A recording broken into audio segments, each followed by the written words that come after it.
बीमारियां हो सकती हैं और उन बीमारियों से हम कैसे मुक्ति पा सकते हैं, बीमारियों से कैसे मुक्त हो सकते हैं, रहित हो सकते हैं। तो उसके लिए आचार्यों ने उपदेश हमें दिया है, ग्रंथ लिखे हैं और उन ग्रंथों के आधार पर आप निसर्गोपचार का स्वाध्याय कर रहे हैं और ये विषय अपने जीवन को स्वस्थ बनाने के लिए बहुत आवश्यक है। मैं हमेशा कहता हूं कि बीमार होकर के दवाइयों पर खर्च करने से ज्यादा अच्छा है दुआओं पर खर्च करके हमेशा स्वस्थ रहिए। और दुआएं, आचार्य श्री विद्यासागर जी महाराज ने भी बात कही कि भाई जब दवा काम नहीं करती तब दुआ काम करती है। तो निश्चित रूप से प्रार्थना चिकित्सा भी अपने आप में बहुत बड़ी चिकित्सा है, निसर्गोपचार का अपने आप में बहुत बड़ा हिस्सा है प्रार्थना चिकित्सा, जिसको महात्मा गांधी ने महाचिकित्सा के रूप में या राम नाम चिकित्सा के रूप में प्रयोग किया था। और महात्मा गांधी का बेटा जब टाइफाइड बीमारी से ग्रसित हुआ था तब डॉक्टरों ने जवाब दे दिया और डॉक्टरों ने कहा कि बड़ा मुश्किल है इस बचा पाना बच्चे को और इसकी सुरक्षा के लिए हमें इसको नॉन वेज खिलाना पड़ेगा, तभी इसकी बॉडी की वीकनेस ठीक हो पाएगी। महात्मा गांधी जी ने श्रीमद राजचंद जी जो कि एक जैन व्यापारी थे उनसे उन्होंने शाकाहारी रहने का नियम लिया था और वे चाहते थे कि वो और उनका पूरा परिवार शाकाहारी रहे। डॉक्टरों ने कहा कि जब तक इसको नॉन वेज नहीं खिलाया जाएगा तब तक इसके अंदर कोई भी जागृति नहीं आएगी। उन्होंने कहा मैं बेटे की जान तो दे सकता हूं लेकिन नॉन वेज नहीं दे सकता। वे बाहर आए, हॉस्पिटल से बाहर निकल करके आए, खुले आसमान के नीचे खड़े होकर के उन्होंने परमात्मा से प्रार्थना की और उन्होंने निवेदन किया कि हे परमात्मा, यदि आप सर्वशक्तिमान हैं और मैं नहीं चाहता कि मेरे बच्चे की जान बचाने के लिए किसी और के बच्चे की जान जाए, इसलिए यदि आप सर्वशक्तिमान हैं तो आपकी असीम अनुकंपा से मेरा बच्चा स्वस्थ रहना चाहिए, स्वस्थ हो जाना चाहिए। और उन्होंने ऐसी प्रार्थना की और वो प्रार्थना स्वीकार की गई और जब वो हॉस्पिटल के अंदर पहुंचे तो उनके बेटे को होश भी आ गया और निरंतर वो स्वास्थ्य में प्रगति करता गया विदाउट नॉन वेज के। यानी कि मह चिकित्सा, मंत्र चिकित्सा को उन्होंने स्वीकार किया और देश के राष्ट्रपिता ने जब दुनिया से विदा हो रहे थे, जब नाथुराम गॉडसे ने उनमें गोली मारी तो उन्होंने गोली खाई और गोली खाने के पश्चात मुंह से नाम उनका निकला, हे राम। उस वक्त भी वो मंत्र जाप कर रहे थे, राम नाम जप रहे थे। तो अपने आप में बहुत बड़ी चिकित्सा है प्रार्थना चिकित्सा, निसर्गोपचार, भक्ति की चिकित्सा। भक्ति के द्वारा भी हम कैसे अपने जीवन को स्वस्थ रख सकते हैं, तो ये बहुत सारे आख्यान, बहुत सारे प्रमाणिक उदाहरण हमारे शास्त्रों में मिलते ही हैं। महासती मैना सुंदरी का उदाहरण हो, सेठ आचार्य वादिराज स्वामी का एक ही भाव स्तोत्र हो, चाहे सेठ धनंजय का स्तोत्र विशापार स्तोत्र हो, तो ऐसे बहुत सारे भक्ति के भी आख्यान हैं जिनके द्वारा बीमारियां ठीक हुई हैं और बीमारी ठीक हो रही हैं। वर्तमान में भी हम लोग देख ही रहे हैं, भक्तामर स्तोत्र के द्वारा भी कैंसर जैसी महाबीमारी ठीक हो रही है। विगत समय में कई सारे आचार्य महाराजों ने अपने मंत्र साधना से, मंत्र आराधना से, भक्ति के द्वारा कोरोना महामारी के संकट से हजारों लोगों को बचाया। तो ये बहुत बड़ी बात है। भक्ति की चिकित्सा भी निसर्गोपचार का एक हिस्सा है, मंत्र चिकित्सा भी निसर्गोपचार का एक हिस्सा है। प्राण चिकित्सा, pranic healing, spiritual healing, Reiki healing, ऊर्जा चिकित्सा, स्पर्श चिकित्सा, एक्यूप्रेशर, एक्यूपंक्चर, सुजोग, इसके अलावा जो है हर एक तरह की हीलिंग, स्पिरिचुअल हीलिंग हो, मंत्रा हीलिंग हो, ये सारी की सारी चिकित्साएं निसर्गोपचार का ही एक हिस्सा हैं और आप निसर्गोपचार का स्वाध्याय कर रहे हैं तो बहुत बड़ी बात है। आइएगा हम नमोकार महामंत्र के द्वारा आज की क्लास का शुभारंभ करें। ओम नमो अरिहंताणम, नमो सिद्धाणम, नमो आयरियाणम, नमो वज्झायाणम, नमो लोये सव्वसाहुडम, एसो पंचणमो यारो सव पावपणासणो मंगलाणम च सव्वेसिम प्रणमम होई मंगलम। परमाराध्य प्रातस्मरणीय परम पूज्य पंच परमेष्ठी भगवान को नमन करता हूँ। 24 तीर्थंकर भगवान को नमन करता हूँ। आदि ब्रह्म ऋषभ देव हिरण्यगर्भ श्री आदिनाथ भगवान को नमन करता हूँ। श्री शांतिनाथ भगवान को नमन करता हूँ। चैतन्य चमत्कार चिंतामणि संकट मोचक विघ्नतामम आराध्य श्री पार्श्वनाथ भगवान को नमन करता हूँ। वर्तमान शासन नायक वर्धमान महावीर स्वामी को नमन करता हूँ। महाविद्य क्षेत्र में विराजमान श्री सिमंदर स्वामी को नमन करता हूँ। सभी आचार्यों को नमन करता हूँ। परम पूज्य गणधर आचार्य श्री कुंत सागर जी महाराज को नमन करता हूँ। परम पूज्य आचार्य गुरुदेव श्री विद्याभूषण सन्मति सागर जी महाराज को नमन करता हूँ। इस अंतरराष्ट्रीय सर्वोदय शिक्षण शिविर के प्रणेता प्रस्तोता परम पूज्य आचार्य श्री गुणधर जी महाराज, परम पूज्य आचार्य श्री गुप्ती नंदी जी महाराज जी को भी नमन करता हूँ। कल्याणकारी द्वादशांग गिनवाणी माता को नमन करता हूँ। तो निसर्गोपचार में कल तक हमने समझा बीमारियों की वजह क्या है, पंच तत्वों का डिसबैलेंस हो जाना, ये एक भौतिक वजह है। आध्यात्मिक वजह है असाता वेदनीय कर्म का उदय आना। ये दोनों वजह लिख लीजिएगा। हम बीमार कब पड़ते हैं? जब असाता वेदनी क्रम का उदय होता है, यह है आध्यात्मिक कारण। शरीर को बीमार होने में आध्यात्मिक कारण क्या है? असाता वेदनी क्रम का उदय। भौतिक कारण क्या है? भौतिक कारण है पृथ्वी, जल, अग्नि, वायु, आकाश और वनस्पति, इन 5-6 तत्वों का शरीर में डिसबैलेंस हो जाना, इनका अनुपात बिगड़ जाना, या तो ये कम हो जाते हैं तो शरीर बीमार हो जाता है, अधिक हो जाते हैं तो शरीर बीमार हो जाता है। ठीक है, तो पृथ्वी, जल, अग्नि, वायु, आकाश, इन 5 एलिमेंट्स का असंतुलित हो जाना, ये भौतिक कारण है शरीर की बीमारी में। आध्यात्मिक कारण है असाता वेदनीय कर्म का उदय। असाता वेदनीय कर्म के उदय को कैसे दूर कर सकते हैं? तो उसके लिए तो एसो पंच नमो यारो सब पाप प्रणाशनो, ये पंच नमस्कार मंत्र सभी पापों का नाश करने वाला है। अपवित्र पवित्रो वा सुस्थितो दुस्थितो विवा ध्यायेत पंच नमस्कारम सर्व पाप ही प्रमुच्यते। असाता वेदनीय कर्म पाप कर्म है और नमोकार महामंत्र के ध्यान से सभी प्रकार के पाप कर्म नष्ट हो जाते हैं, दूर हो जाते हैं। तो असाता वेदनीय कर्म भी दूर हो जाता है। तो आध्यात्मिक कारण असाता वेदनीय कर्म का उदय तो दूर किया जा सकता है मंत्र साधना के द्वारा, लेकिन मैं ये भी कहना चाहूंगा कि सभी प्रकार की बीमारियों के उत्पन्न होने में जो मूल कारण है वो है असाता वेदनीय कर्म का उदय, यही जड़ है। और यदि आपने जड़ को समाप्त कर दिया तो कोई बीमारी शरीर में ठहरेगी नहीं। तो इसलिए अधिक से अधिक पुण्य कर्म की आराधना करो, पुण्य कर्म का आश्रव करो, पुण्य कार्यों में अपने मन को लगाओ, जीवन को लगाओ, तो पुण्य का आश्रव होगा और पाप कर्मों की निर्जरा होगी, तो आप निश्चित रूप से स्वस्थ रहेंगे। सेकेंडरी है जो भौतिक कारण है पृथ्वी, जल, अग्नि, वायु, आकाश, इन 5 एलिमेंट्स को कैसे बैलेंस करना है, तो उसके लिए जो भी भौतिक उपाय हो सकते हैं वो उपाय हम निसर्ग उपचार में आपको पढ़ा रहे हैं। ठीक है, तो कल तक मैंने आपको जो कुछ पढ़ाया है वो सब आपके समझ में आ गया है? अगर उससे संबंधित कोई जिज्ञासा हो तो पूछ सकते हैं, नहीं तो फिर हम आगे चलते हैं। और इसको मन लगा के पढ़िए, ये आपके जीवन के लिए बहुत जरूरी है। ये आपकी स्वयं की भी चिकित्सा करेगा और आपके द्वारा अन्य की भी चिकित्सा की जा सकती है अगर आप योग्य हुए तो। अगर आपने मन लगा करके इसका पूरा स्वाध्याय किया, मन लगा की पूरी पढ़ाई की, तो आप दूसरों के भी डॉक्टर बन सकते हैं, दूसरों के भी चिकित्सक बन सकते हैं, और वो भी बिना दवाई के। असाता वेदनी कर्म को दूर करने के तो मंत्र चिकित्सा बहुत प्रभावशाली है, जिसे हम शाम 4 बजे से लेकर के 5 बजे तक फेसबुक लाइव पे करते ही हैं। अब हम आगे चलते हैं, भौतिक कारणों को कैसे दूर किया जाए, शरीर बीमार हो जाता है। भौतिक कारण है पृथ्वी, जल, अग्नि, वायु, आकाश। तो उसके लिए कल पृथ्वी तत्व बता दिया था, जल तत्व बता दिया था। जल तत्व की पूर्ति कैसे करनी है? तो जल और फल, जल और वायु, कहते हैं जलवायु परिवर्तन, क्लाइमेट चेंज हो रहा है, तो क्लाइमेट चेंज हो रहा है तो पूरा वायुमंडल बीमार पड़ रहा है। ऐसे ही हमारे शरीर में जब जल और वायु ये परिवर्तित होती है या बदलती है या इसमें कोई बैलेंस बिगड़ता है जल और वायु में, तो हमारा शरीर तत्काल बीमार पड़ जाता है। ये ध्यान रखना। अभी ऑक्सीजन लेवल कम हुआ तो क्या हो गया? वायु तत्व कम हो रहा है, तो लोगों की जान चली गई। कृत्रिम ऑक्सीजन लोगों को सिलेंडर के माध्यम से दी जा रही थी। जल और वायु, इसलिए जलवायु परिवर्तन इस पूरे पर्यावरण को दूषित कर देता है, इस पूरे पर्यावरण को नष्ट कर सकता है, तो हमारे शरीर को भी नष्ट कर सकता है। हमें 2 तत्वों का बड़ा ख्याल रखना है, जल और वायु। तो अभी हम फिलहाल जल पे बात कर रहे हैं। तो जल तत्व की पूर्ति के लिए हमें क्या करना चाहिए? तो कल मैंने एक मंत्र भी आपको बताया था, ओम ह्रीम अरहम नमो अमीय समीणम झ्रौम झ्रौम नमः। ये मंत्र चैट बॉक्स में लिखा भी गया था, आप लोगों ने नोट भी कर लिया होगा। तो जब भी पानी पिए तो पानी को अमृत बना करके पिए। पानी डायरेक्ट बोतल से ना पिए, फ्रिज का पानी ना पिए, मिट्टी के घड़े का पानी पीना चाहिए। मिट्टी के घड़े में पानी पीने से क्या होता है? मिट्टी के घड़े के पानी पीने से आपके शरीर में पृथ्वी तत्व की पूर्ति होती है और जल तत्व की भी पूर्ति होती है। ठीक है, कितना पानी पीना चाहिए? तो अपने वजन का 6% पानी पीना चाहिए। यदि किसी का वजन 100 किलो है तो उसको कम से कम 6 किलो पानी रोजाना पीना चाहिए।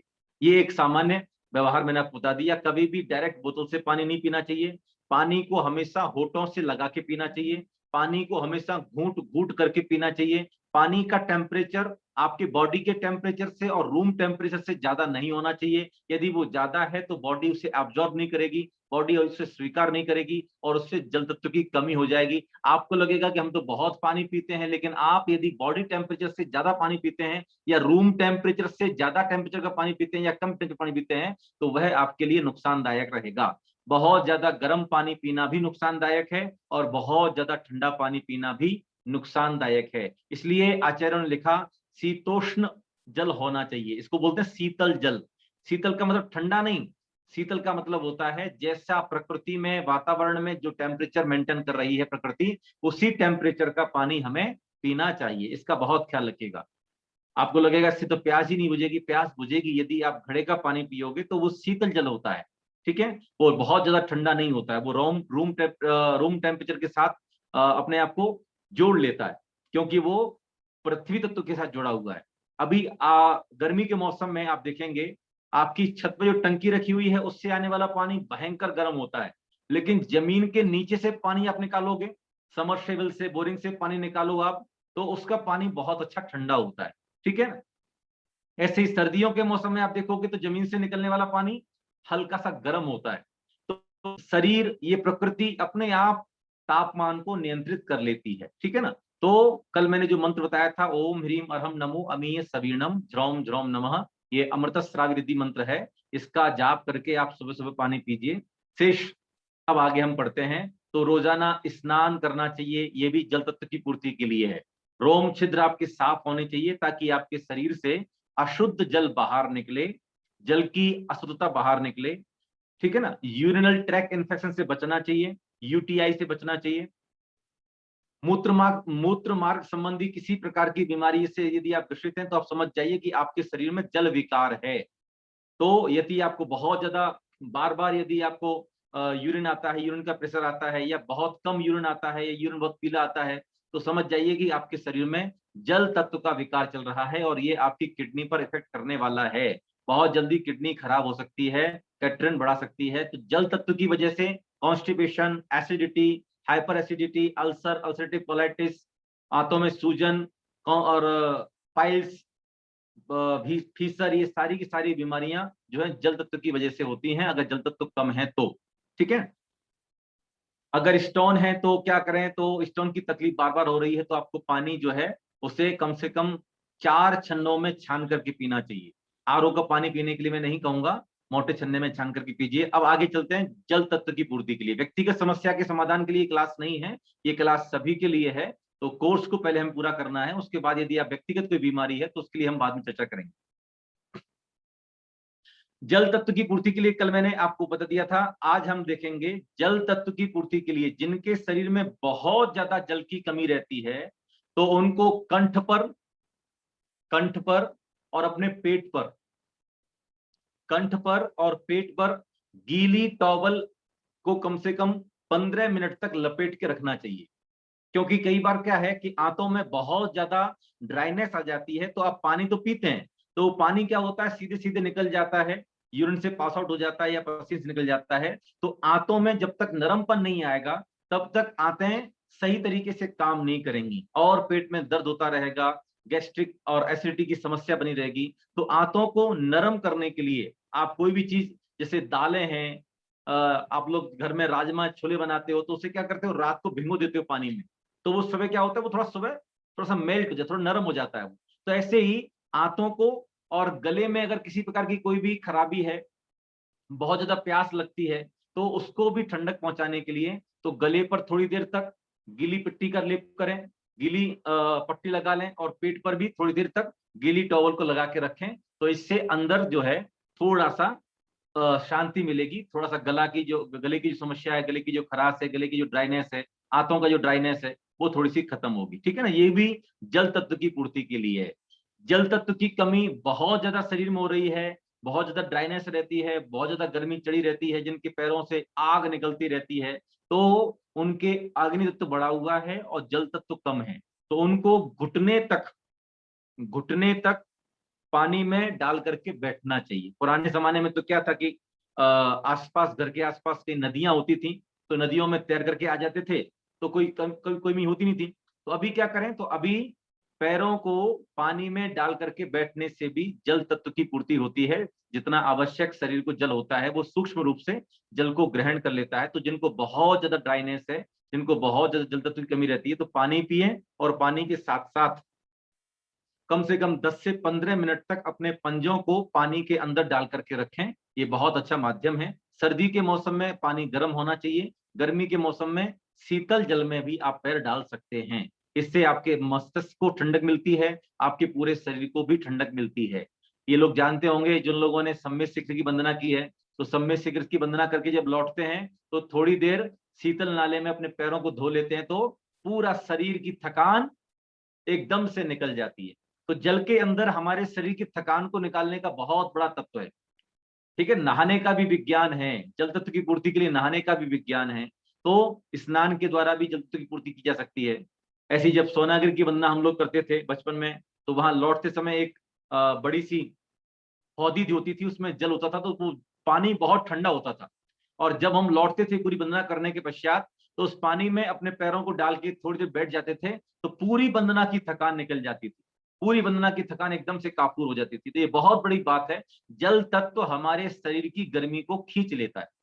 तो शरीर में यदि अग्नि तत्व बढ़ा हुआ है, तो हाइपर एसिडिटी, गैस की प्रॉब्लम, जलन होना, हाथ पैरों से एकदम से हीट निकलना, पूरे शरीर में कपकपी रहना, ये सभी कारण हैं अग्नि तत्व के बड़े होने से। तो जब आप चलते हैं या बहुत ज्यादा चलते हैं, यात्रा करते हैं, कोई भी शारीरिक मेहनत करते हैं, तो उस वक्त क्या है, शरीर में गर्मी बढ़ जाती है, अग्नि तत्व बढ़ जाता है और जल तत्व कम हो जाता है। तो इसलिए जो लोग जिम वगैरह में होते हैं, जो ट्रेनर होते हैं, तो वो कहते रहते हैं बीच बीच में आप सिप करके पानी पीते रहिए, एक एक दो दो घूंट पानी पीते रहिए, ताकि आपकी बॉडी का टेम्परेचर मेंटेन रहे। ठीक है, तो जब आप चलते हैं और यात्रा के दौरान तो आप पानी नहीं पी सकते हैं, तो उस वक्त एकदम से शरीर में जब गर्मी बढ़ जाती है, और ज्यादा गर्मी बढ़ जाए तो कभी कभी बेहोशी भी आ जाती है। अग्नि तत्व जब शरीर में बहुत ज्यादा हो जाता है, तो शरीर एकदम से बेहोश हो जाता है, शरीर निढाल हो जाता है, तो बहुत ज्यादा थक जाता है, या चला नहीं जाता, फिरा नहीं जाता। तो इस केस में जल तत्व की अपने आप में बहुत बड़ी भूमिका है। आप थोड़ी देर 10-15 मिनट आप ठंडे पानी में पैर डाल के बैठ जाइए, आपके पूरे शरीर की गर्मी एकदम से निकल जाएगी। कुंडलिनी जागरण में भी जल तत्व की बहुत बड़ी भूमिका है, जब उसके बारे में बताएंगे तब आपको जल तत्व के संदर्भ में कुंडलिनी जागरण कैसे की जा सकती है उसके बारे में अलग से चर्चा करेंगे। तो आज फिलहाल जल तत्व की पूर्ति के लिए, मैंने पहले भी कहा कि 98% लोग जल तत्व की कमी की वजह से बीमार होते हैं। इसलिए जल और वायु, ये दोनों को शरीर में किसी भी कीमत पे कम मत होने दीजिए। जल और वायु, जल वायु अगर शरीर में चेंज होगा तो पूरा शरीर अस्वस्थ हो जाएगा। इसलिए अच्छे से गहरी गहरी सांसें लीजिए, डेली प्राण साधना कीजिए, तो वायु तत्व बैलेंस होगा, और खूब पानी पीजिए। ठीक है ना। पानी, अब पानी ही पीना है क्या, तो पानी के स्थान पर आपको क्या करना है, आप कोई भी जूस ले सकते हैं।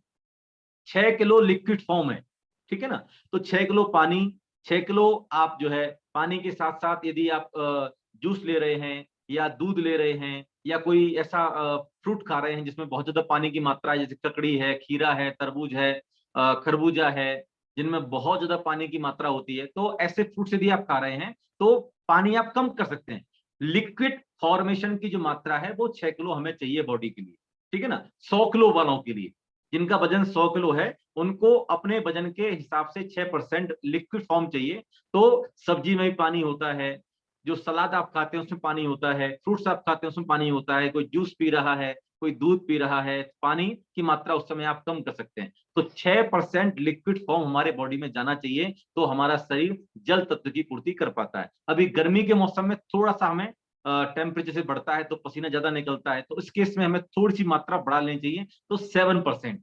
ठीक है ना, क्योंकि हमारे शरीर में 70% पानी की मात्रा है, तो 7% पानी लिक्विड फॉर्म हमारे शरीर में जाना चाहिए, इससे जल तत्व की पूर्ति रहती है। इसके साथ साथ अगर शरीर में जल तत्व की वजह से जो बीमारियां हो गई हैं, आप लोग उपवास करते हैं, निर्जला उपवास करते हैं, पानी नहीं पी सकते, तो उस केस में फिर आपको मुद्रा का अभ्यास करना चाहिए। तो मुद्रा कौन सी है, ये है वरुण मुद्रा।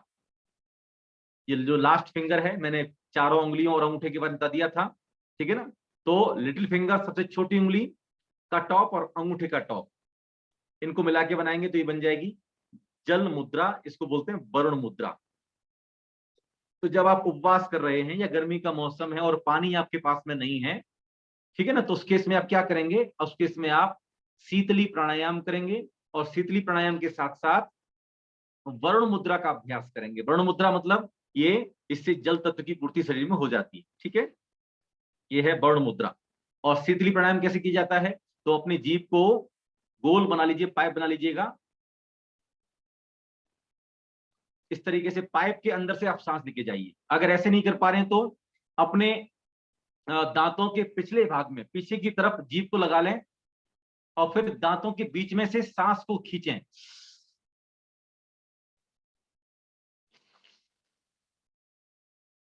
तो इससे भी तत्काल आपकी प्यास बुझ जाती है। 5-6 बार आप करेंगे तो इससे ऑटोमेटिकली आपके गले में ठंडक का एहसास आपको हो जाता है। तो शीतली प्राणायाम या शीतकारी प्राणायाम, शीतली प्राणायाम कौन सा है?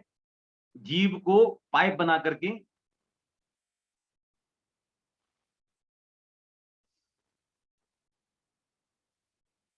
इस तरीके से, ये है शीतली प्राणायाम। शीतकारी, शीतकारी अर्थात सी की आवाज करते हुए सांस को लेना।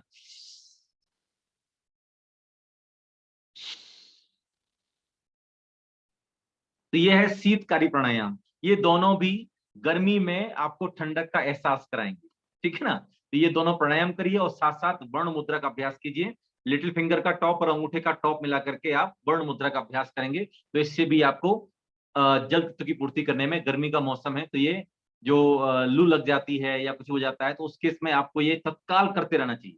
वर्ण मुद्रा का अभ्यास, शीतली प्राणायाम, शीतकारी प्राणायाम, ठीक है। अब आगे बढ़ते हैं। अग्नि तत्व। अग्नि तत्व की बहुत बड़ी आवश्यकता है हमारे शरीर के लिए। जिनके शरीर में प्राण शक्ति होती है उनका शरीर गर्म होता है, जिनके शरीर में प्राण शक्ति नहीं होती है उनका शरीर ठंडा हो जाता है। ठंडे होने का मतलब क्या है कि शरीर मर चुका है और आत्मा इसमें से निकल गई है, अब ये डेड बॉडी है, ठीक है ना। जब तक हमारे शरीर में जीवात्मा है, प्राण शक्ति है, तब तक ये शरीर गर्म रहता है। और शरीर का टेम्परेचर कितना होता है? तो 97 डिग्री के आसपास होता है, ठीक है ना। तो 97 डिग्री सेल्सियस के आसपास टेम्परेचर रहेगा तो मतलब शरीर में अग्नि तत्व समानुपात में है। अगर इससे ऊपर हो गया तो क्या हुआ? अग्नि तत्व बढ़ गया है। कम हो गया तो क्या हुआ? अग्नि तत्व घट गया है। तो अग्नि तत्व घटता कम है, बढ़ता जाता है। टेम्परेचर बॉडी का लो कम होता है, बढ़ता जाता है। आप ज्यादा थकान का काम करें, आप कोई मेहनत वाला काम करें या कोई टेंशन ले लें, हाइपर टेंशन ले लें, कोई बहुत ज्यादा चिंता एकदम दिमाग में हो जाए तो उस केस में अग्नि तत्व एकदम से बॉडी में बढ़ जाता है। अग्नि तत्व कहां पर है? तो अग्नि तत्व का स्थान है जठर। कहां पर है? जठर। हिंदी में बोलते हैं जठर और अंग्रेजी में बोलेंगे उसको पैंक्रियाज, अग्नाशय, जहां पर जठराग्नि पैदा होती है। तो जिनके शरीर में अग्नि मंद पड़ जाती है तो उनके शरीर का टेम्परेचर भी थोड़ा सा लो रहता है और साथ ही साथ उनको अपच की शिकायत हो जाती है। उनके शरीर में जठराग्नि नहीं बनती है तो वो जो भोजन करते हैं तो भोजन उनका पचता नहीं है। कुछ लोग कहते हैं ना, हम खाते तो बहुत हैं लेकिन हमारे शरीर को लगता ही नहीं है। ये जो लगता नहीं है ना, ये इसके पीछे कारण है जठराग्नि का बुझ जाना। और जठराग्नि बुझती कैसे है तो इसके बारे में भी आपको बताऊंगा कि एक कारण है जिसकी वजह से अग्नि मंद पड़ जाती है। तो जिनकी अग्नि मंद हो जाती है उनको भूख नहीं लगती। जिनकी अग्नि मंद हो जाती है वो कितना भी अच्छा अच्छा भोजन करें, कितने भी पकवान खाएं, कितने भी ड्राई फ्रूट्स खाएं, कितने भी फ्रूट्स खाएं, फिर भी उनको जो है बीमारियां उनका साथ छोड़ेंगी और उनका शरीर बलिष्ठ नहीं होगा, उनका शरीर स्ट्रांग नहीं बनेगा। जिनकी अग्नि मंद है तो उनको अजीर्ण की शिकायत हो जाएगी, गैस्ट्रिक समस्या हो जाएगी। जिनकी अग्नि मंद है उनको कॉन्स्टिपेशन भी हो जाएगा। जिनकी अग्नि मंद है तो वो जैसा भोजन करते हैं ठीक वैसा ही भोजन मल द्वार से निकलता है। अपच अधपका भोजन शरीर से बाहर निकलता है तो उसकी वजह से और भी बहुत सारी डिसीज बॉडी में पैदा हो जाती हैं। पाइल्स है, बवासीर जिसे बोलते हैं हिंदी में, फीसर है, भगंदर है, ये सारी की सारी गुदा बीमारी हो जाती है। गुप्त रोग बहुत सारे हो जाते हैं और शरीर एकदम से कमजोर होना शुरू हो जाता है। जिनकी अग्नि कमजोर है उनके शरीर का तेज बुझ जाता है। जिनके शरीर की अग्नि कमजोर है उनकी आंखों की चमक खत्म हो जाती है। जिनके शरीर की अग्नि कमजोर है उनके शरीर का तेज खत्म हो जाता है। शरीर एकदम से झुका झुका सा लगेगा, शरीर एकदम से कांति विहीन लगेगा, शरीर की चमक खत्म हो जाएगी। इसको बोलते तेजस शरीर जो है। तो तेजस शरीर की चमक हमारे शरीर में होती है। लेकिन जिनकी अग्नि मंद हो जाती है उनके चेहरे पर भी झुर्री पड़ जाती है। क्यों? धीरे धीरे करके बॉडी में वीकनेस आना शुरू हो जाती है। तो अग्नि तत्व की मंदता भी खतरनाक है और अग्नि तत्व की अधिकता भी खतरनाक है, ठीक है ना। जैसे रोटी सेकते हो ना, रोटी बनाते वाले सब जानते होंगे, तो रोटी को सेकने के लिए प्रॉपर टेम्परेचर चाहिए। ज्यादा आग हो जाएगी तो खाना जल जाएगा, है ना। और कम आग हो जाएगी तो खाना सिकेगा नहीं, टाइम लेगा, बहुत टाइम लेगा सिकने में। तो ठीक इसी प्रकार से अग्नि का बैलेंस होना बहुत जरूरी है किसी भी अच्छे पकवान को बनाने के लिए। ठीक इसी तरीके से हमारे बॉडी में भी, हमारे शरीर में भी अग्नि तत्व का बैलेंस होना बहुत जरूरी है हमारे शरीर के सुस्वास्थ्य के लिए। तो अग्नि तत्व का बैलेंस अगर कम है तो क्या करना चाहिए, अगर अधिक है तो क्या करना चाहिए। तो पहले हम अगर कम है, क्योंकि वर्तमान में हमारी शारीरिक मेहनत बहुत कम हो गई है, घर पे बैठे हुए हैं, लॉकडाउन लगा हुआ है, घर से बाहर कहीं जाना नहीं, कुछ भी करना धरना नहीं, तो थकान वाले काम भी नहीं हो रहे हैं, तो इस वजह से दिन भर खा तो रहे हैं लेकिन शरीर को पच नहीं रहा है, अपच हो रही है। तो उसकी वजह से मोटापा तो बढ़ जाएगा, बॉडी फैट बढ़ जाएगा, लेकिन क्या होगा, वो भोजन पचेगा नहीं, तो शरीर में ताकत नहीं आएगी, शरीर में बल नहीं आएगा, शरीर में शक्ति नहीं आएगी। जो भोजन हम कर रहे हैं उसकी शक्ति को शरीर में अब्सॉर्ब करने के लिए आपके शरीर की अग्नि बढ़ी हुई होना चाहिए, ठीक है ना। तो अगर हमारे शरीर में अग्नि कमजोर है तो ये सारी की सारी बीमारी जाती है। बच्चे लोग खाते बहुत है लेकिन मोटे हो जाते हैं या एकदम से पतले हो जाते हैं, ये अग्नि तत्व की ही कमजोरी है। तो जिनके शरीर में अग्नि तत्व कमजोर है वे क्या करें, तो वे अपने पेट को एक दिन के लिए खाली छोड़ दें। जिनकी अग्नि तत्व कमजोर है, समय हो रहा है अगली क्लास का, तो अभी फिलहाल केवल अग्नि मंदता के लिए, तो जिनकी अग्नि कमजोर है वे लिखें एक दिन का उपवास करें। उपवास में केवल और केवल पानी ले सकते हैं, कोई लिक्विड फॉर्म में तो जूस लेंगे तो फ्रूट जूस नहीं लेंगे, किसी भी सब्जी का जूस ले सकते हैं। सब्जी के जूस में लौकी का जूस है, खीरे का जूस है, पालक का जूस है, जो सफेद रंग का जो पेठा आता है उसका जूस है। सब्जियों का तो जूस ले सकते हैं, कोई भी फ्रूट का जूस नहीं लेंगे, ठीक है ना। सेब, संतरा, अनार, इसका जूस नहीं पिएंगे। सब्जी का जूस पी सकते हैं, लौकी का या खीरे का या सफेद पेठे का, कच्चे पपीते का भी ले सकते हैं, ठीक है ना, पालक का ले सकते हैं, कोई भी एक प्रकार का जूस, वन टाइप्स, ठीक है ना, बहुत ज्यादा अलग अलग तरह के जूस नहीं, और वो भी बहुत ज्यादा मात्रा में नहीं लेना है। जब प्यास लगेगी तब सिप करके पानी पीना है, ठीक है। जब भूख लगेगी तब भी सिप करके पानी ही पीना है।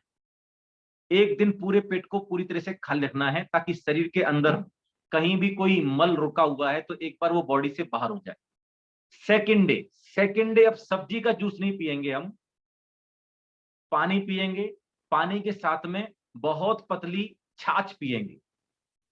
छाछ, दही की जो छाछ होती है, तो दही मक्खन वाले, एकदम से आपने दही को बना दिया और घोल दिया, अब ये छाछ बन गई, छाछ नहीं। छाछ वो होती है जिस दही में से मक्खन निकल जाए, तो दही में से मक्खन निकालने के पश्चात जो लिक्विड फॉर्म बचता है वो पी सकते हैं, नहीं तो उसके स्थान पर आप केवल पानी ही पिएंगे। अगर छाछ आपके पास में नहीं है तो आप केवल पानी ही पिएंगे, तो इससे आपके शरीर की अग्नि धीरे धीरे करके डेवलप हो जाएगी। भोजन में थोड़ा बहुत परिवर्तन आपको करना होगा, भोजन में ऐसी चीजों का सेवन करना होगा जिसकी वजह से हमारी अग्नि तीव्र हो, और खास करके ध्यान रखें, अग्नि पर पानी डालोगे तो अग्नि बुझ जाती है। तो भोजन करने का सही नियम क्या है ये मैं कल आपको बताऊंगा शाम को 3:30 बजे से इसी जूम आईडी पर। आप सभी जुड़िएगा ताकि हमारा भोजन शरीर को लगे भी और पचे भी। अगर हमारी अग्नि मंद है तो हफ्ता में एक दिन का जलाहार करें, जलाहार मतलब केवल जल पर रहें। अगर बहुत ज्यादा मंद है तो हफ्ते में 2 दिन जलाहार और एक दिन जो है रसाहार, एक दिन जल का सेवन और एक दिन रस का सेवन। रस मतलब सब्जियों वाला रस, फल वाला रस नहीं। हफ्ते में 2 दिन, तो इससे आप 3-4 हफ्ते करेंगे तो ऑटोमेटिकली आपकी बॉडी में अग्नि की जागृति हो जाएगी और फिर आपका शरीर अपने आप कांति से युक्त हो जाएंगे, तेज से युक्त हो जाएंगे, और जो भी अग्नि संबंधित बीमारियां हैं वो भी दूर हो जाएंगी, ठीक है ना।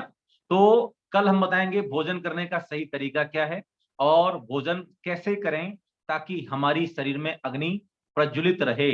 बहुत अच्छे सूत्र हमें दिए हैं महर्षि बागभट्ट ने आयुर्वेद में, और जैन आयुर्वेद में उग्रदित्य स्वामी ने कल्याण कार्यक्रम में। तो भोजन करने के सही तरीके क्या होने चाहिए और साथ ही साथ भोजन का जो औषधि मंत्र है वो कौन सा है, तो वो भी आपको कल लिखवाएंगे। आज इतना ही। तो अग्नि तत्व भी बहुत जरूरी है शरीर की कांति के लिए, शरीर की जागृति के लिए। जिनकी अग्नि मंद हो जाती है वो दिन भर आलस में पड़े रहते हैं, मुझसे कुछ नहीं हो रहा, मेरा शरीर टूट रहा है, मेरी शरीर की शक्ति खत्म हो रही है। तो ऐसा जो लोग कहते हैं तो उन्हें समझ जाइए कि उनकी अग्नि मंद पड़ गई है। उन्हें एक आध दिन और उपवास कराओ और उसके बाद फिर वापस से उनकी जब अग्नि जागृत हो जाएगी, वैक्यूम जो है क्रिएट करना पड़ता है अग्नि को डेवलप करने के लिए।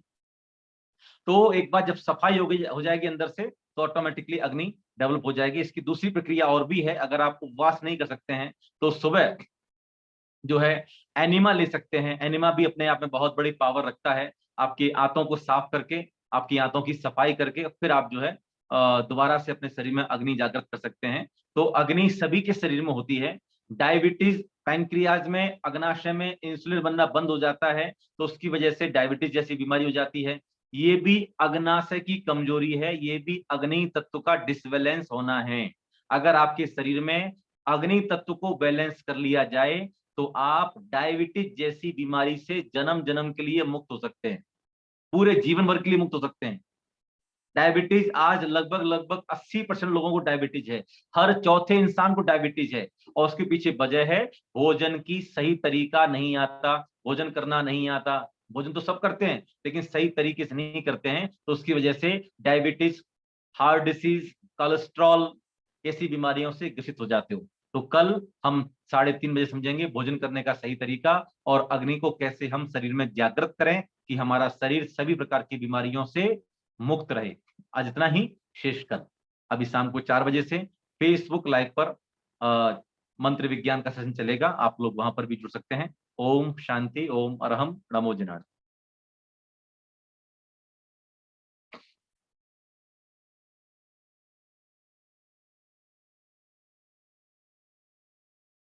जी जय बोलिए छुल्लक्षी योग भूषण जी मुनिराज की जय। मैं आप सबको बताना चाहूंगा आज यूट्यूब पे क्लास लाइव नहीं हो पाई है, तो जैसे ही मीटिंग एंड होगी मैं वीडियो अपलोड कर दूंगा। मेरा लैपटॉप हैंग हो गया था इस वजह से। तो आप जो लिंक है धर्मतीर्थ क्षेत्र यूट्यूब पे सर्च करेंगे तो आपको मिल जाएगा, उसको आप सब्सक्राइब कर सकते हैं। तो रोज की जो क्लास है वो आपके नोटिफिकेशन बार में आ जाएगी।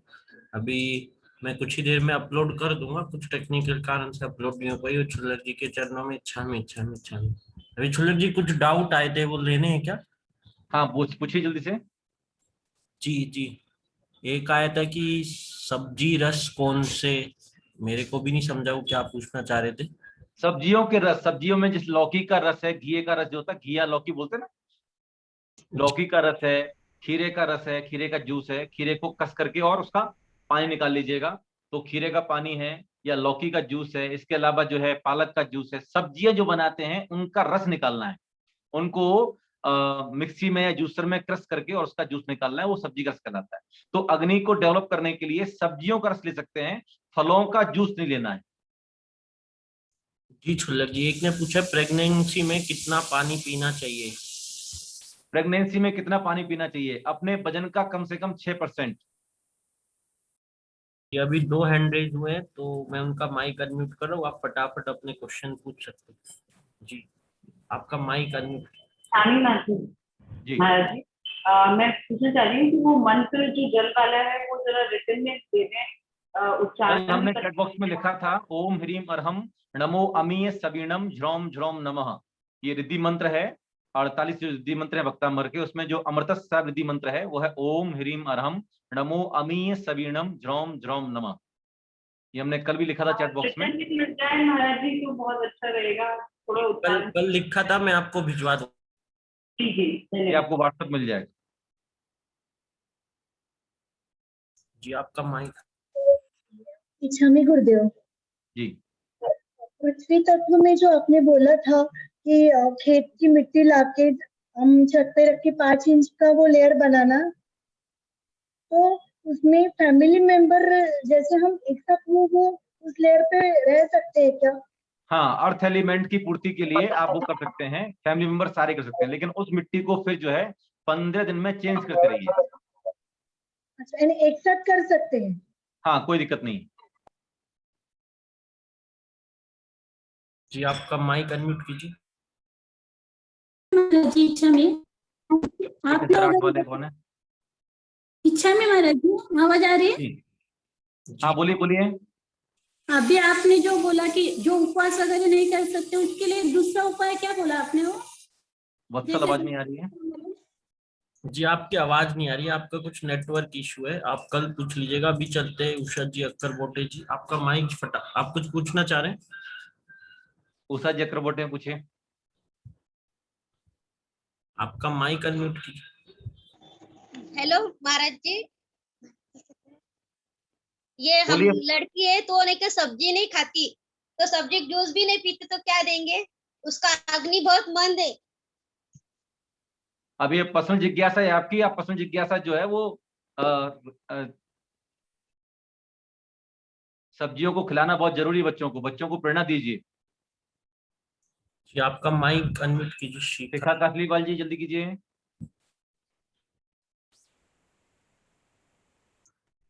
जी आपका माइक। शिखा कासलीवाल जी हाँ, आपका हाँ, माइक। हाँ, हेलो हेलो, जी जय हेलो। जिनेंद्र। मुझे पूछना था, ये पानी का मंत्र सुबह एक ही बार बोलना है या दिन में और भी बार बोल सकते हैं हम? आप एक भी बार सुबह सुबह एक बार बोल करके सारे पानी को मंत्रित कर सकते हैं। हमारे गुरुजी आचार्य श्री विद्याभूषण शर्मा सर बताते थे, नहीं तो जब भी पियो तो कम से कम एक बार तो बोलो ही बोलो मन में। तो हम मतलब मटकी छानते हैं तब हम वो जल में हाँ देख के तब, बोल सकते हाँ हैं, तो वो तब बोल सबको सकते हैं। मंत्रित हो जाएगा। इधर साउथ में और दक्षिण भारत में आज भी जिन बर्तनों में पानी भरा जाता है उन बर्तनों की पूजा होती है, उन पर स्वस्तिक बनाया जाता है और उस पे जो है अक्षत लगा करके और उसमें पानी भरते थे। अच्छा, तो महाराज जी फिर शुद्धि में जैसे हम 4th 5th डे से शुरू कर देते हैं पानी छानना, तो तब नहीं करना चाहिए ना, अशुद्धि में नहीं आफ्टर करना 6th डे, चाहिए? 6th डे हाँ, अच्छा। और महाराज जी आपने जूस जी आपका माइक। हेलो, जय जिनेंद्र भैया जी। जी जल्दी पूछिए। जय जिनेंद्र भैया जी। आपकी कोई शंका है तो पूछिए।